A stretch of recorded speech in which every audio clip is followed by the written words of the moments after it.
41 பேர் இறந்ததற்கு யார் காரணம் என்று யாரையோ நாம் தேடி குற்றம் சாட்டிக் கொண்டிருக்கின்றோம். ஆனால் உண்மையான காரணம் ஒரு தலைமுறையை முறையாக வழிநடத்த தவறிய பெற்றோர்கள்தான். இன்னும் சொல்வதானால் ஒரு தலைமுறையை முற்றிலுமாக நாம் சீர்கெடுத்து விட்டோம். ஒரு 10 வயது மதிக்கத்தக்க சிறுவன் காலை 5:30 மணிக்கு கொடியை பிடித்துக் கொண்டு கட்சி கூட்டத்திற்கு இடம் பிடிக்க செல்லுகின்றேன் என்று கூறுகின்றான்.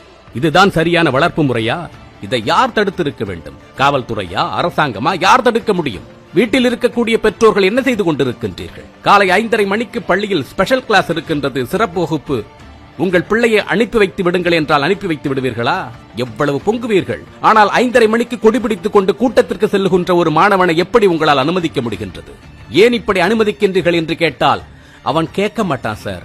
அவனை கண்ட்ரோல் பண்ண முடியாது சார். அவன் சின்ன வயசுல இருந்து எதை நினைக்கிறானோ அதை தான் சார் செய்வான். எங்களால ஒண்ணுமே பண்ண முடியாது சார் என்று கேவலமான பதில்கள் எல்லாம் வரும்.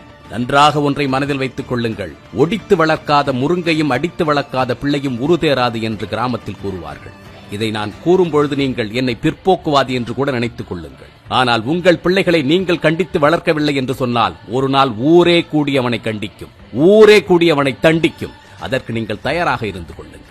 உங்கள் பிள்ளைகள் 3 வயதில் ஒரு தேவையற்ற பொருளை கேட்டு அடம் பிடித்து உருண்டு பெறலும் பொழுதே அவர்களை நீங்கள் கட்டுப்படுத்த முடியவில்லை என்று சொன்னால், கட்டுப்படுத்த தவறிவிட்டீர்கள் என்று சொன்னால், அவன் வளர்ந்த பிறகு 5 லட்சம் மதிப்புள்ள வண்டிகளை வாங்கிக் கொடு என்று கேட்கும் பொழுது உங்களால் அதிலிருந்து தப்ப முடியாது.